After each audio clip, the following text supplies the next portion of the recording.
Nos Bibles et à nos cahiers, nous allons faire un voyage avec le Saint-Esprit. Au nom de Jésus. Prenons Jean chapitre 8. C'est un verset que j'aime beaucoup. Jean chapitre 8, le verset 12. Jean chapitre 8, le verset 12. Jésus dit, la Bible dit, Jésus leur parla de nouveau et dit, je suis la lumière du monde. Celui qui me suit ne marchera pas dans les ténèbres, mais il aura la lumière de la vie. Point. Je suis la lumière du monde. Celui qui me suit ne marchera pas dans les ténèbres, mais il aura la lumière de la vie. Si vous prenez avec moi Matthieu chapitre 8, déjà avant de prendre Matthieu chapitre 8, on va essayer de travailler un peu ce texte qu'on a pris. Jean chapitre 8, verset 12. Jésus dit, je suis la lumière du monde et que celui qui me suit, il ne marchera pas dans les ténèbres, mais il aura la lumière de la vie. La lumière est bonne, c'est une bonne chose, la lumière. Nous voulons tous la lumière de Dieu. Alléluia. Amen. Le problème ici, c'est que le Seigneur dit, pour avoir la lumière de Dieu, la lumière de la vie, il faudrait qu'on puisse le suivre. Vous voyez? Parce que la condition que Jésus pose ici, c'est que il faut suivre Jésus pour avoir la lumière de la vie. Donc, ce que nous allons chercher à travailler, ou la question qu'on peut se poser, c'est comment suivre Jésus? Ou qu'est-ce que cela signifie, suivre Jésus? Une personne peut dire, est-ce que moi j'ai vraiment cette lumière? Eh bien, pour savoir si tu as cette lumière, il faut examiner comment tu suis Jésus. Est-ce que tu suis vraiment Jésus? Ou bien c'est juste une simple aventure, c'est juste une simple formalité qu'on est en train de remplir en prononçant le nom de Jésus. Parce que le Seigneur dira que ce n'est pas tous ceux qui me diront Seigneur, Seigneur, qui entreront dans le royaume de Dieu. Mais c'est seulement ceux-là qui font ou qui feront la volonté de mon Père. Il va dire, en ce jour-là, plusieurs me diront, Seigneur, n'avons-nous pas chassé des démons en ton nom? N'avons-nous pas prophétisé en ton nom? N'avons-nous pas opéré des miracles en ton nom? Et mais moi, je leur dirai, retirez-vous de moi, vous qui commettez l'iniquité, je ne vous ai jamais connu. Matthieu 7, verset 21 à 23. Vous voyez? Donc, ici, la condition, c'est il faut suivre Jésus. Vous voyez? Il faut suivre Jésus. Il faut suivre Jésus si on veut avoir la lumière de la vie. Suivre Jésus, ça veut dire quoi? On peut dire que suivre Jésus ou suivre quelqu'un, ça veut dire, voilà, la personne est devant et nous sommes derrière et on suit la personne. Si elle va à gauche, on va à gauche. Si elle va à droite, on va aller à droite. Suivre Jésus, c'est simplement laisser Jésus nous conduire, laisser Jésus nous diriger. Parce que quand je suis une personne, c'est que la direction ou le sens que je prendrai dans ma vie, c'est la personne que je suis qui me donne le sens, qui me donne la direction. Alléluia. Amen. Donc, suivre Jésus, c'est laisser Jésus nous conduire, c'est laisser Jésus nous diriger. Et j'irai plus loin pour simplifier même les choses, pour nous aider à mieux comprendre. Suivre Jésus, cela veut dire simplement devenir disciple de Jésus-Christ. Amen. Alléluia. Amen. Suivre Jésus, c'est être disciple de Jésus.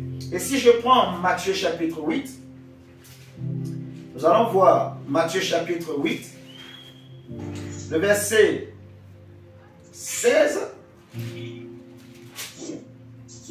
Le Seigneur dit, le soir on amena auprès de Jésus plusieurs démoniaques.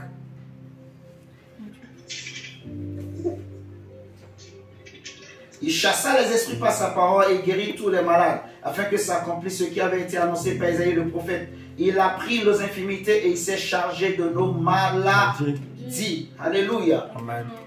Prenons Marc chapitre 2. Marc chapitre 2, le verset 1. Juste le verset 1. On nous dit ceci. Quelques jours après, Jésus revint à Capernaum.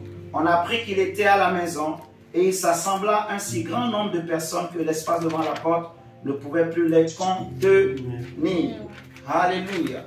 Si vous prenez toujours dans Marc chapitre, on va prendre maintenant le chapitre 1, le verset 29 à 30, nous dit ceci. En sortant de la synagogue, il se rendit avec Jacques et Jean à la maison de Simon et d'André. La belle-mère de Simon était couchée ayant la fièvre et aussitôt on parla d'elle à Jésus. Vous allez comprendre pourquoi j'ai voulu qu'on prenne ce test. Pourquoi j'ai voulu qu'on prenne ce test? Il y avait un jour un homme qui va dire à Jésus, Seigneur, je te suivrai partout. Parce que Jésus dit, pour avoir la lumière de la vie, il faut me suivre. Mais il y a un homme un jour qui a dit à Jésus, Seigneur, je te suivrai partout.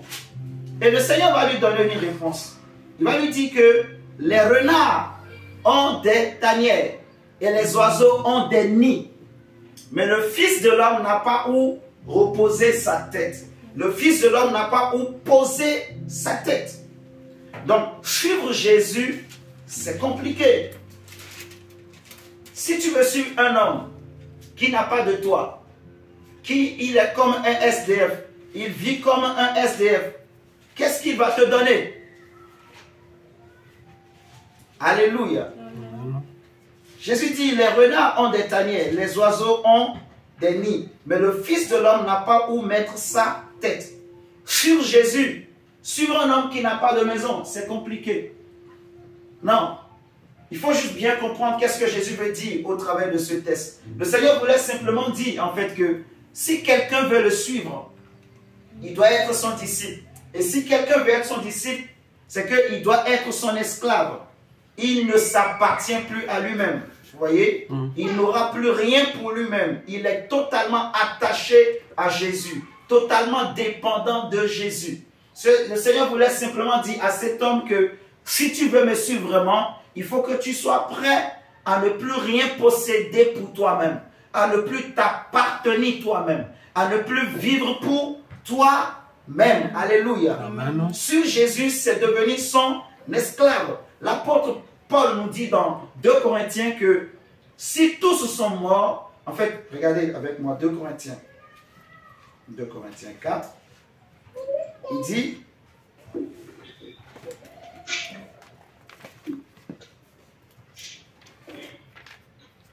« 2 Corinthiens chapitre 4, le verset 13. En effet, si je suis hors de sang, c'est pour Dieu. Si je suis de bon sang, c'est pour vous. Car l'amour de Christ nous presse. Parce que nous estimons que si un seul est mort pour tous, tous donc sont morts. Et qu'il est mort pour tous, afin que ceux qui vivent ne vivent plus pour eux-mêmes, mais pour celui qui est mort et ressuscité pour eux. » J'aimerais dire vraiment à un homme et à une femme ce soir que être disciple de Jésus-Christ, c'est être un esclave de Jésus. C'est sérieux ce que je suis en train de dire. Parce que je pense qu'on ne réalise pas très bien. Être un disciple de Jésus, c'est être un esclave. Tu ne t'appartiens plus. Tu n'as plus rien pour toi-même. Alléluia. Amen. On ne s'appartient plus. On n'a plus rien pour nous-mêmes.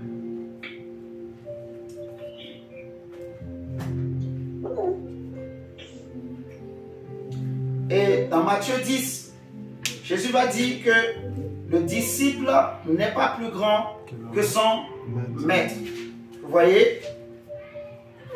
Être disciple de Jésus, suivre Jésus, c'est accepter d'être à ses pieds. C'est accepter de s'humilier devant le Seigneur. C'est accepter que son âme ne vit plus que pour Jésus. Alléluia. Amen. Nous voulons voir la lumière de Dieu. Mais des fois, nous avons du mal à accepter que notre âme se calme et laisser l'Esprit de Dieu opérer en nous. Je vais vous donner une image. Je crois que ça va nous aider à bien comprendre. Pendant que je préparais cet enseignement, le Saint-Esprit m'a donné cette image. Vous voyez un homme ou un individu. Imagine que là où tu es, on prend un corps étranger. On prend même un cafard. Bien que Jésus n'est pas, on ne peut pas comparer le Seigneur à des choses comme ça. Mais c'est juste pour donner un exemple qu'on comprenne bien. On prend quelque chose, ou bien même quand une mouche vient se poser sur ton corps et tu le sens, ton corps ne supporte pas, ton corps réagit. Vous êtes en train de me comprendre? Ton corps réagit et refuse que ce corps étranger puisse se poser sur ta peau. Même sur tes vêtements, quand tu sens qu'il y a une mouche qui vient se poser sur tes vêtements, ton corps ne supporte pas, ton corps réagit. Vous êtes d'accord avec moi? Amen. Le corps réagit, le corps ne supporte pas. Vous voyez? Donc imagine maintenant qu'on vient placer un corps étranger dans ton corps. Vous voyez? Des fois, quand on fait les greffes, par exemple, je ne sais pas, de peau ou d'organes, des choses comme ça, des fois, ça ne marche pas. Et les médecins disent que le corps a rejeté. Vous voyez? Il n'y a pas eu de compatibilité. Vous voyez? Et c'est exactement pareil, en fait. Jésus, il vient pour habiter en toi. Et ce que Jésus veut, c'est que ton âme accepte. Vous voyez? D'être esclave devant Jésus. Que mon âme accepte d'être esclave devant cet étranger. Vous comprenez ce que je suis en train de dire? J'étais habitué au péché en tant qu'homme. J'étais habitué à convoiter. J'étais habitué à mentir. J'étais habitué à voler. C'était la vie et l'existence de mon âme. Vous voyez? C'est un exemple. Mais quand je donne ma vie à Jésus, c'est que du jour au lendemain, Jésus vient, il rentre en moi et il veut changer maintenant mon existence. Donc si mon âme n'accepte pas, vous voyez, ça va être compliqué. C'est pour cela que si on veut être disciple de Jésus, si on veut avoir la lumière de la vie, si on veut suivre Jésus-Christ, il faut accepter d'être esclave devant Jésus. Amen. Vous voyez? Et c'est ce que Paul va nous dire. Saint-Esprit, je te glorifie. Il va dire, ayez en vous les sentiments qui étaient en Christ. Si nous voulons suivre Jésus, il faut avoir en nous les sentiments qui étaient en Jésus-Christ. Dans Philippiens chapitre 2, à partir du verset 5, on nous dit, ayez en vous les sentiments qui étaient en Christ. Regardez de Philippiens chapitre 2. Lui, qui était l'égal de Dieu, il n'a pas regardé son égalité comme une proie à arracher. Il n'a pas dit non, je suis l'égal de Dieu, donc je ne peux pas aller mourir pour ces pécheurs, ces impies, ces hommes méchants, ces femmes méchantes. Non, la Bible dit il s'est humilié. Philippiens chapitre 2, verset 5. Ayez en vous les sentiments qui étaient en Christ. Parce que les sentiments, si vous voulez, l'âme de l'homme, on peut le diviser en trois parties. Il y a les sentiments, il y a l'intelligence et il y a la volonté. Vous voyez, derrière les sentiments, on voit les désirs, on voit les envies, vous voyez. Et derrière l'intelligence, on voit les imaginations, on voit les pensées, on voit le raisonnement. Et il y a la volonté, c'est-à-dire cette faculté de notre âme de décider, d'aimer ou de ne pas aimer, de choisir ou de ne pas choisir, d'accepter ou de rejeter. Vous voyez? Et la Bible dit, ayez en vous les sentiments qui étaient en Jésus. C'est-à-dire que le Jésus qui vient habiter en nous, il n'a pas les mêmes sentiments que nous avons. C'est pour cela qu'il faudra que notre âme puisse accepter d'être esclave, vous voyez, de laisser Jésus vivre en nous, de laisser la parole de Dieu vivre en nous, de laisser Christ vivre en nous. Et c'est simple, si notre âme veut le faire, il faut pratiquer. Le problème des chrétiens, comme je disais au début, c'est la mise en pratique. La mise en pratique. C'est ça qui nous manque. Le plus gros problème que nous avons, nous les chrétiens, c'est pratiquer ce que la parole de Dieu dit. Ayez en vous les sentiments qui étaient en Christ. Regardez ce qui était en Jésus. On dit lequel existant en forme de Dieu n'a point regardé comme une proie à arracher d'être égal avec Dieu. Premièrement, on dit verset 7, mais c'est dépouillé de lui-même. Vous voyez? Et c'est ce que notre âme doit faire. Je ne peux pas suivre quelqu'un si je ne me dépouille pas de moi-même, non. Si je continue d'exister par moi-même, si je continue de vivre par moi-même, je ne peux pas suivre quelqu'un. Il ne peut pas y avoir deux capitaines dans un bateau. Il ne peut pas y avoir deux chefs dans un bateau. Vous êtes d'accord avec moi? La Bible, Jésus dira que vous ne pouvez pas suivre deux maîtres. Vous ne pouvez pas servir Dieu et maman. Soit vous allez aimer l'un, soit vous allez haïr l'autre. Donc il n'est pas possible en fait que nous puissions vivre alors que que notre âme, je veux dire, puisse manifester ces anciens sentiments-là qui ne donnent pas gloire à Dieu alors que nous disons que nous voulons suivre Jésus. Celui qui veut avoir la lumière de la vie, il doit accepter de suivre Jésus. Ça veut dire qu'il doit accepter de devenir un vrai disciple. Un vrai disciple, c'est quelqu'un qui est un esclave de Jésus. Un vrai disciple, c'est quelqu'un qui s'est dépouillé de lui-même.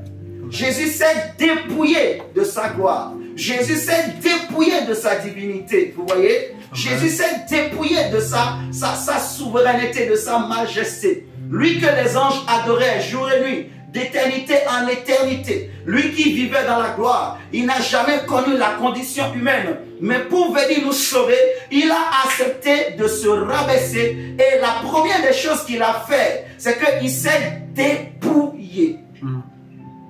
Et ce qui est intéressant ici, c'est qu'on ne lui a pas enlevé, on ne lui a pas ôté. C'est lui-même.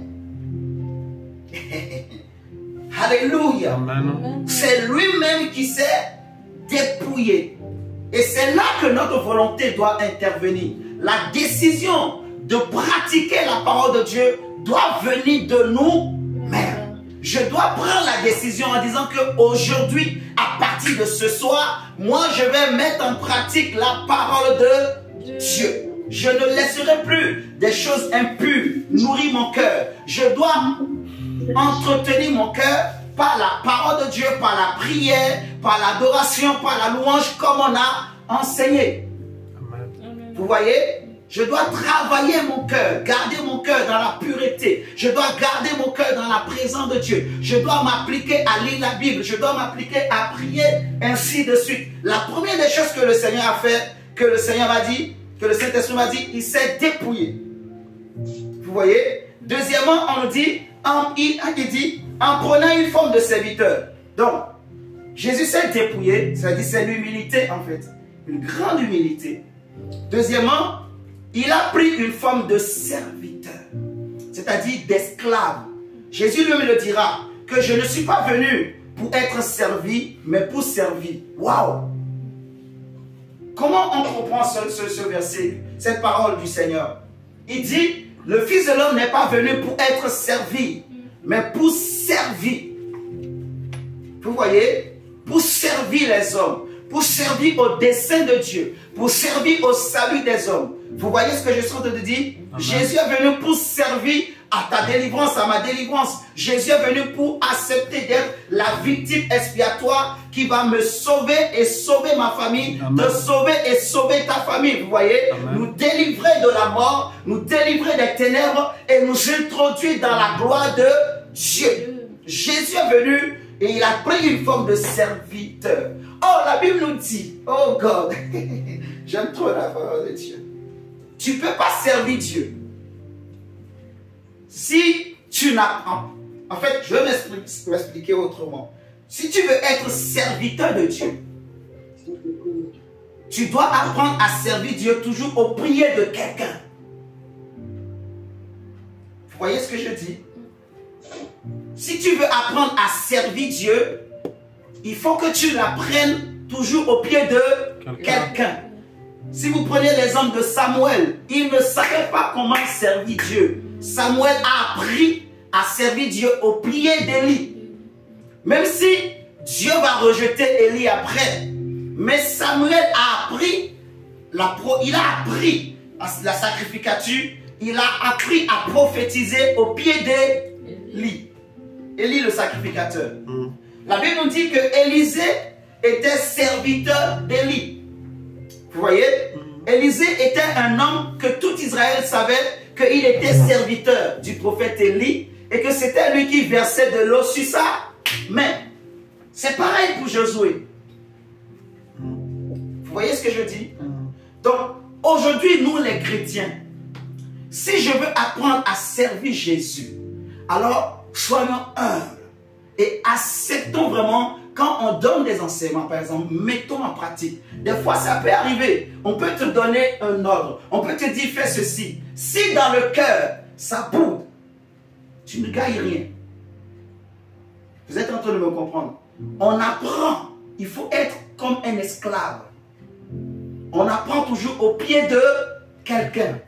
Vous voyez, Jésus a appris lui-même. C'est fort. Je lisais Hébreu. On nous dit, bien qu'étant fils de Dieu, lui-même, il a appris l'obéissance par les souffrances. Vous voyez ce que je dis? Donc, Jésus s'est dépouillé, il est devenu serviteur, c'est-à-dire esclave. Il est devenu ensuite semblable aux hommes.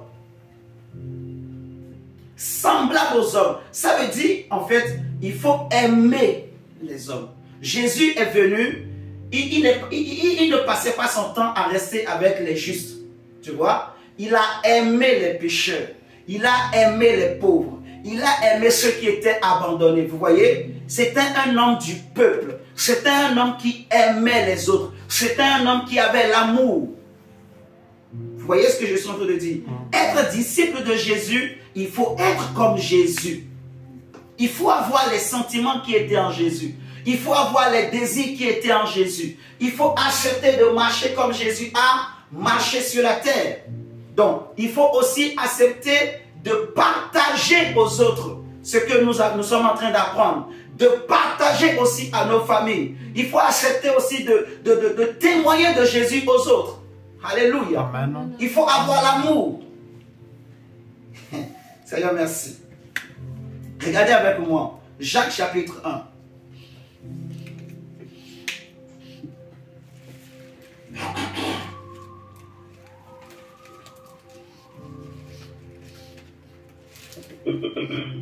Jacques chapitre 1 nous dit, verset 13, Jacques chapitre 1. Ah, le Saint-Esprit est trop fort. Le Saint-Esprit. Il est écrit que personne, lorsqu'il est tenté, le dise, c'est Dieu qui me tente. Car Dieu ne peut être tenté par le mal. Et il ne tente lui-même personne. Dieu ne tente lui-même personne. Dieu ne tente lui-même personne. Dieu ne tente lui-même personne. Dieu ne tente lui-même personne. Verset 14. Mais chacun est tenté quand il est attiré et amorcé par sa propre convoitise. Je m'arrête là. J'étais là ce matin dans mon bureau en train de travailler, mais dans mon cœur en train de prier, de méditer, de contempler.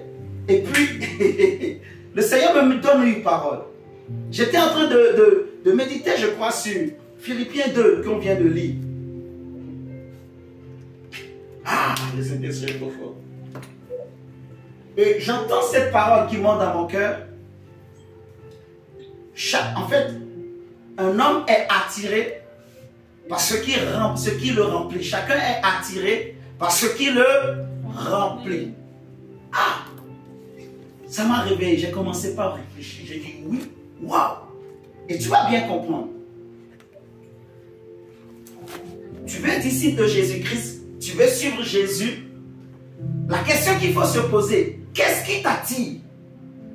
En tant que femme, en tant qu'homme, en tant que chrétien, en tant que chrétienne, qu'est-ce qui t'attire? Qu'est-ce qui attire tes yeux? Qu'est-ce qui attire tes oreilles? Qu'est-ce qui attire tes regards? Qu'est-ce qui t'attire? Chacun est attiré par ce qui le remplit, ce qui le domine. Si c'est la présence de Dieu qui te remplit, tu seras attiré par la présence de Dieu. On a dit chacun est... Dieu ne tente personne et il ne peut être tenté par le mal. Mais chacun est tenté quand il est attiré. Alléluia. Amen. Chacun est tenté quand il est attiré. Dans la tentation n'est rien d'autre que, on peut dire en quelque sorte, l'objet de la convoitise. Vous voyez? La tentation n'est que le début, n'est que l'objet de la convoitise. Vous voyez? On dit chacun est tenté quand il est attiré par sa propre convoitise. Donc, tu es attiré par ce qui te remplit. Si tu aimes regarder tout le temps des vidéos sur le, je sais pas, où tu aimes, quand tu vois des femmes nues, toi tu es content, tu aimes regarder ces vidéos. Dès que tu vois sur Internet une vidéo où il y a des femmes nues, allez, tu cliques. Tu vois une vidéo où il y a des hommes bien musclés, toi tu cliques. Dès que tu vois une vidéo qui parle trop de fétiches, de vaudou, ah, toi tu cliques. Pose la question, qu'est-ce qui t'attire? Alléluia. Amen. Quelqu'un qui tout le temps, il aime bien quand on parle de vaudou, on parle du fétiche, on parle de la magie, bien, malgré que c'est un chrétien, une chrétienne. Hein. Vous m'entendez ce soir? Le Seigneur va vraiment ouvrir nos yeux, on va bien comprendre chacun. Qu'est-ce qui t'attire? C'est quoi la convoitise en fait? La convoitise c'est quoi? La convoitise c'est le désir. C'est le désir. Or, le désir, c'est quoi? C'est l'attirance. Tu es attiré par quelque chose. Vous voyez? Chacun est attiré par ce qui le remplit. Dieu ne nous interdit pas de ne pas désirer quelque chose. Mais il y a des désirs que nous ne devons plus avoir. Et pour savoir si vraiment nous sommes en train de suivre Jésus, si vraiment nous sommes de vrais disciples, il faut chacun s'examine, se jauge pour savoir qu'est-ce qui m'attire dans la vie. Qu'est-ce qui m'attire? Est-ce que c'est la prière? Est-ce que c'est la parole de Dieu? Mon diable. Qu'est-ce qui nous attire? Qu'est-ce qui nous attire? Qu'est-ce qui attire ton cœur? Qu'est-ce qui attire ton âme, mon frère, ma soeur? Qu'est-ce qui nous attire? Chers amis, est-ce que c'est les vidéos où on voit les mèches, parce qu'il y a beaucoup de vidéos, des gens font plein de vidéos là, sur les mèches, ou voilà, je sais pas, il y a plein de choses que je peux donner comme exemple. Qu'est-ce qui attire? C'est le voyage à Dubaï. Qu'est-ce qui nous attire? On veut être comme les stars. Qu'est-ce qui nous attire? Vous voyez? Qu'est-ce qui attire mon âme? Qu'est-ce qui réjouit? Qu'est-ce qui fait sauter Dylan et Gabriela? Qu'est-ce qui peut faire que... Il y a des gens, même s'il est dans le sommeil, quand il entend l'odeur du poulet, il se réveille. Qu'est-ce qui attire? Vous voyez? Qu'est-ce qui attire? Il y a des chrétiens, je vous dis, chrétiens, chrétiennes, qui aiment tellement les vidéos où les femmes sont elles sont dénudées, ou elles sont à moitié dénudées, ou elles sont mal habillées. Il y a des femmes aussi qui aiment regarder les hommes musclés chrétiennes, en fait. Quand c'est comme ça, ah, ils s'assoient bien, ils regardent. Qu'est-ce qui nous attire? Qu'est-ce qui attire nos cœurs? Qu'est-ce qui attire nos âmes? Est-ce que c'est l'argent? Qu'est-ce qui nous attire? Chacun est... C'est ce qui t'attire, c'est en réalité ce qui te remplit. C'est ce que le Seigneur m'a dit. Ce qui nous attire, c'est ce qui nous remplit. Pour savoir si vraiment tu es un vrai disciple, pour savoir si vraiment tu es quelqu'un qui suit vraiment Jésus, ou bien c'est juste, tu es en train de plaisanter, tu es en train de jouer toi-même avec ton salut. Il faut examiner c'est quoi ce qui m'attire. Est-ce que moi j'aime la prière? Est-ce que quand on dit viens on va prier, ça m'attire? Est-ce que là où les gens parlent de Jésus, ça m'attire? Ou bien là où les gens parlent de Jésus, ah, j'aime pas trop. Quand l'heure de la prière arrive, ah, je commence pas, je suis triste, je suis pas content. J'aimerais bien que le temps passe vite. Vous m'entendez ce soir? Chacun est attiré par ce qui remplit son cœur. L'apôtre Pierre va dire que chacun est esclave de ce qui a dominé sur lui. Parce que être disciple, c'est être esclave de Jésus. Amen. Être disciple de Jésus, c'est être esclave de Jésus. C'est de ne plus vivre pour soi-même, mais c'est de vivre pour Jésus. Suivre Jésus, c'est être esclave de Jésus. Donc, qu'est-ce qui nous attire? Qu'est-ce qui nous remplit? Les enfants d'Israël, quand ils sont sortis du désert, la Bible nous dit dans Exode 40 que tout le temps, quand la colonne de nuée ne se levait pas du dessus du tabernacle, le peuple ne bougeait pas. La sœur Clarisse l'avait soulevé la dernière fois encore quand on priait. Le peuple ne bougeait pas. Waouh! Quel repos! Quel calme! Quelle obéissance! Quelle discipline! Quelle soumission! Le peuple ne bougeait pas. Tant que la nuée ne se levait pas, le peuple ne bougeait pas. Mais si la nuée se lève, même la nuit, allez, tout le monde debout, la marche, on commence à marcher. La nuit comme le jour, on commence à marcher. Si la nuée se lève, si le Seigneur dit go, on commence à aller. Amen. Beaucoup de chrétiens, en fait, au lieu de chercher à travailler, en fait, ce qu'on appelle le lieu secret, vous voyez, c'est-à-dire l'intimité. Jésus va dire, quand tu veux prier, entre dans ta chambre, ferme la porte et prie ton Père qui est là dans le lieu secret. Donc, il y a un lieu qu'on appelle le lieu secret. Vous voyez, dans l'esprit de l'homme, il y a un lieu qu'on appelle le lieu secret. C'est le lieu de communion avec Dieu. C'est le lieu d'intimité avec Dieu. Vous voyez, et si notre âme ne se taise pas, si notre âme ne se soumette pas, si on n'apprend pas à discipliner notre âme, c'est difficile que nous puissions rentrer dans le lieu secret. Or, dans le lieu secret, c'est là qu'on reçoit des révélations. Dans le lieu secret, c'est là qu'on rencontre Dieu. C'est dans le lieu secret qu'on entend Dieu. Amen. Amen, amen.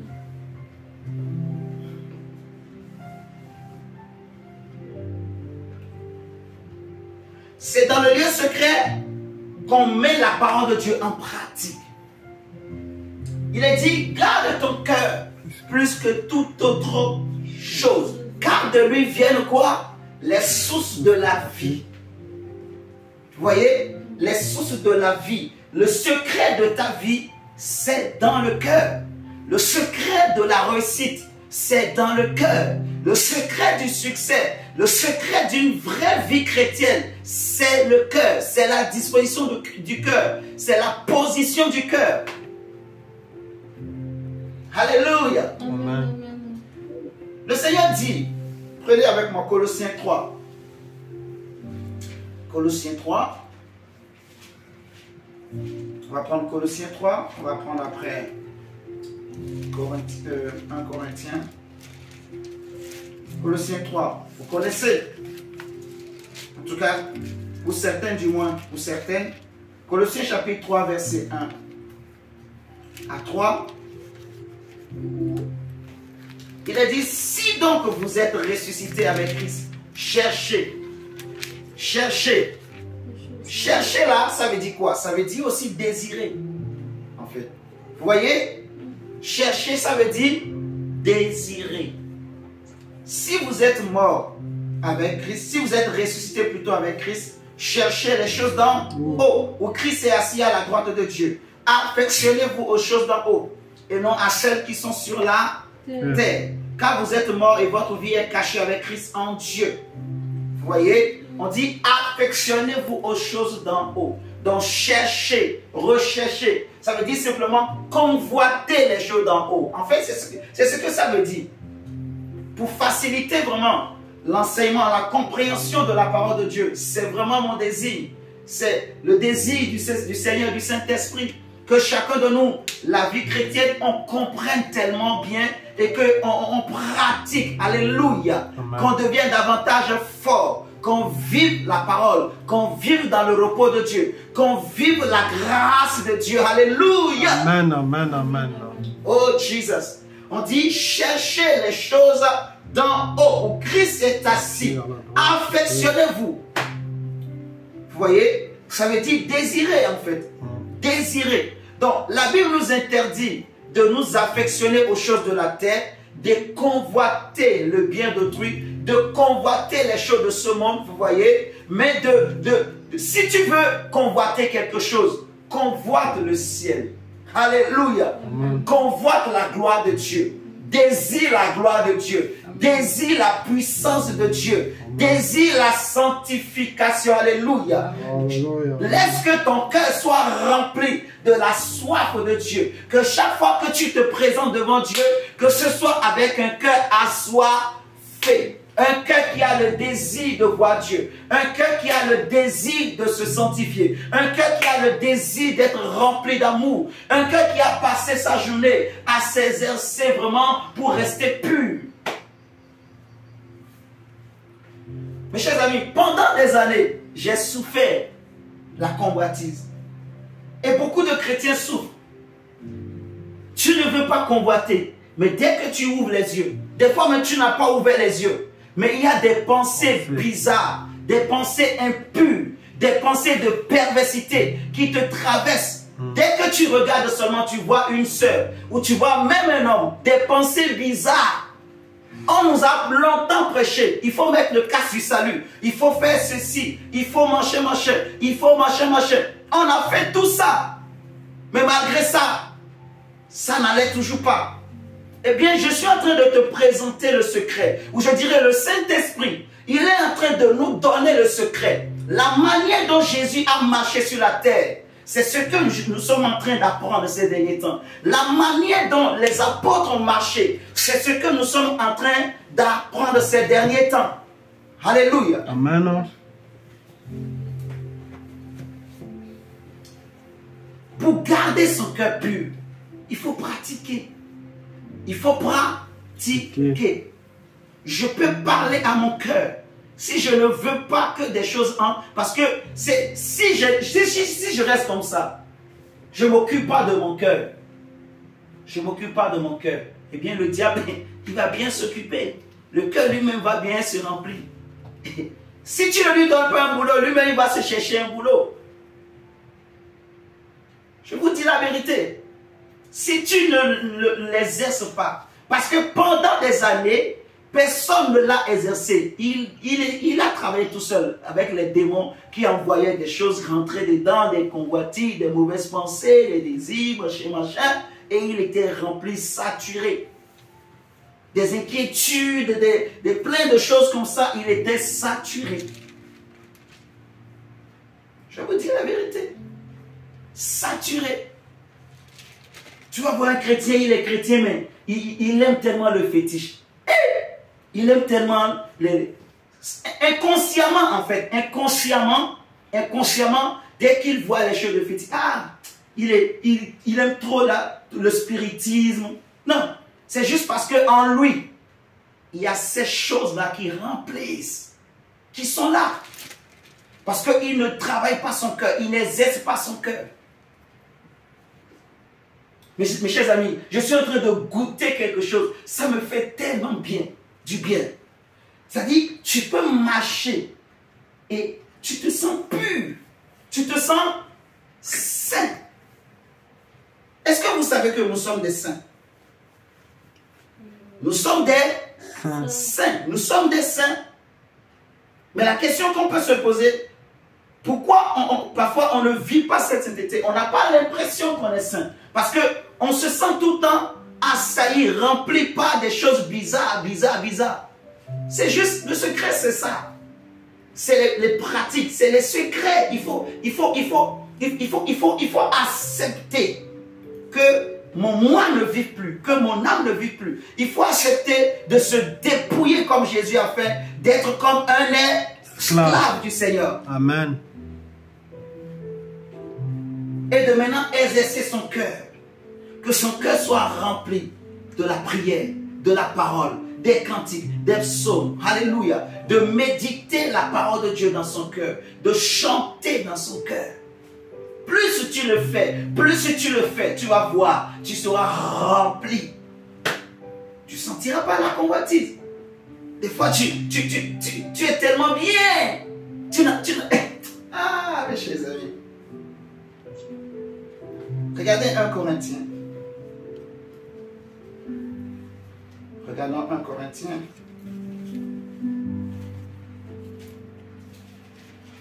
Dun, dun, dun, dun, dun, dun, dun. Dun, dun, dun. Dun, dun, dun, dun, dun, dun. Dun, dun, dun, dun, dun, dun. Dun, dun, dun, dun, dun, dun, dun, dun.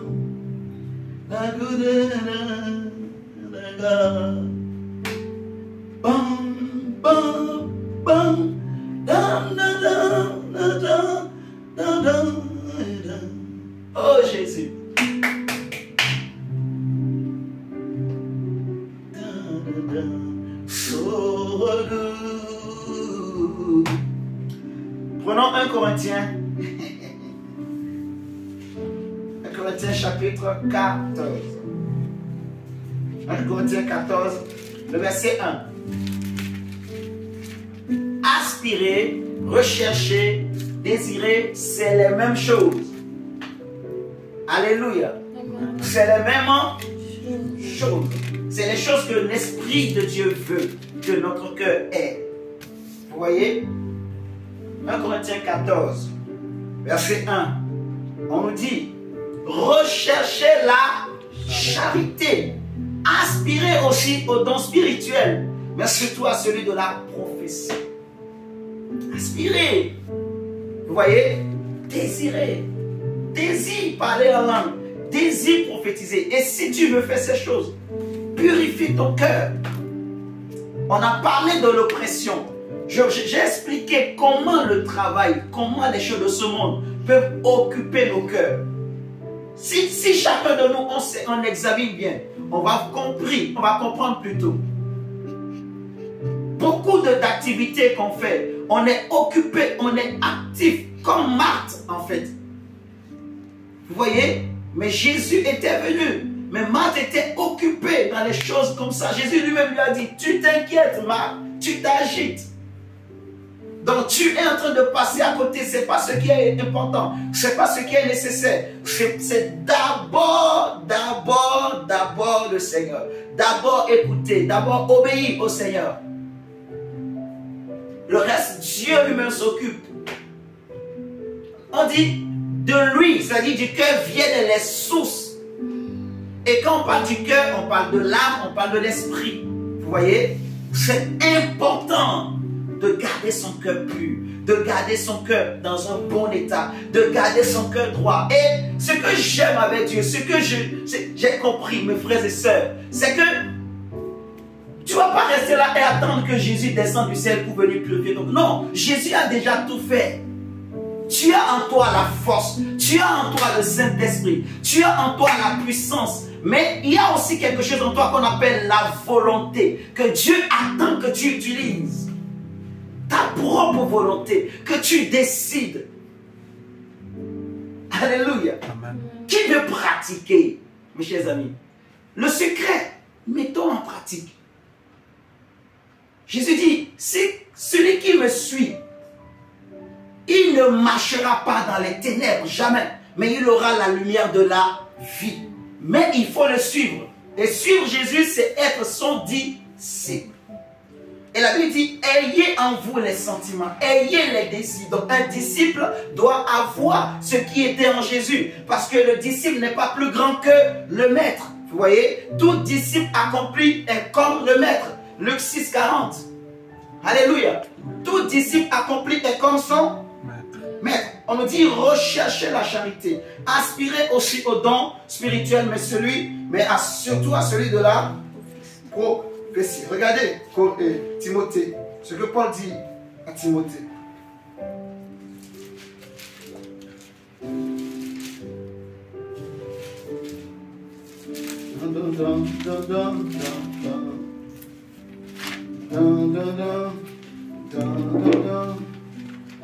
Prenons 2 Timothée, chapitre 2, verset 22.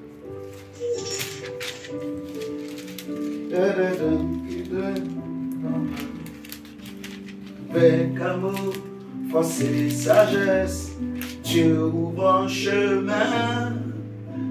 Dieu ouvre un chemin.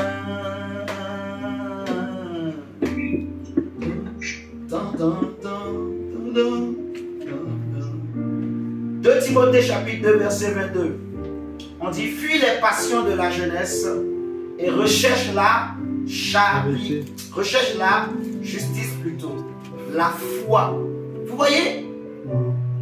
Donc, moi, je peux être là, je suis en train de travailler, ou je suis en train de faire manger à mon enfant, ou je suis en train de faire manger à mon mari, ou je suis en train de laver les vêtements, ou je suis en train de préparer, ou je suis en train de faire des courses, ou je suis en train de parler avec mon collègue, mais mon cœur est humilié devant Dieu, mon cœur est en train de prier. Oh Seigneur, je suis en train de méditer sur la foi d'Étienne, et je suis en train de dire dans mon cœur, oh Jésus, j'aimerais avoir cette foi que Étienne avait. J'aimerais avoir cette foi que Pierre avait. J'aimerais avoir cette foi que Abraham avait. Jésus, en plus, tu as dit que lorsque le Fils de l'homme reviendra, trouvera-t-il la foi sur la terre? Donc, vous voyez, il faut rechercher, aspirer, désirer ces choses. En fait, ça veut dire, c'est les choses qu'il faut convoiter. C'est les choses qu'il faut laisser remplir son cœur.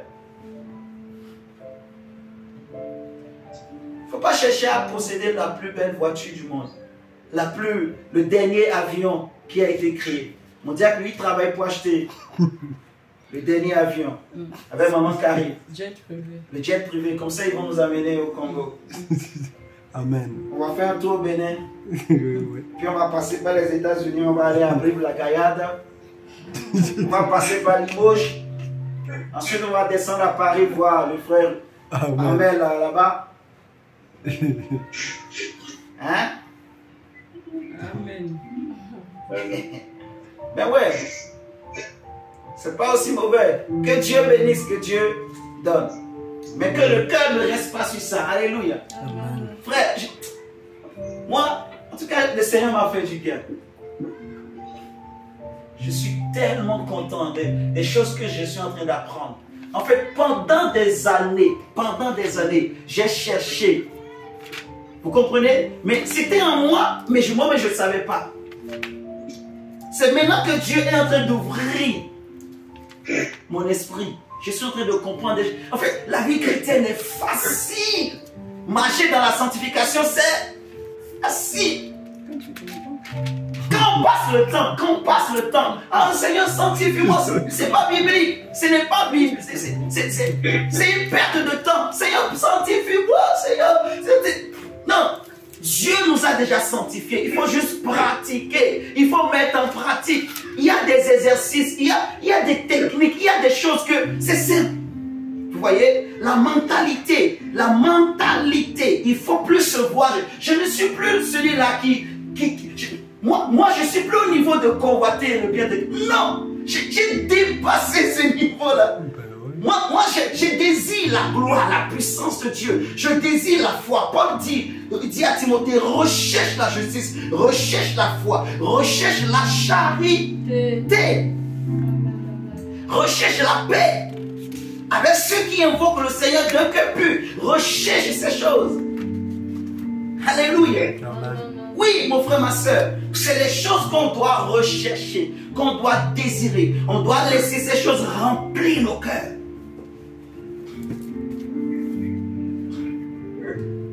Oh Saint-Esprit, merci.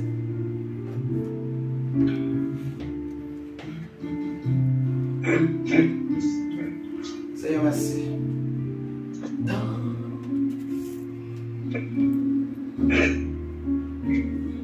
On va se lever. J'aimerais que le Seigneur augmente en toi ce soir la soif de la présence de Dieu. Sache ce soir, mon frère, ma soeur, que ce que tu désires, ce qui t'attire plutôt, c'est ce qui t'a rempli.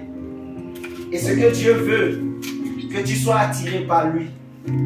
Alléluia. Amen. Alléluia. Amen. élevons la voix et prions le Seigneur. Disons merci à Dieu pour ce soir, pour ce moment de prière, pour sa parole.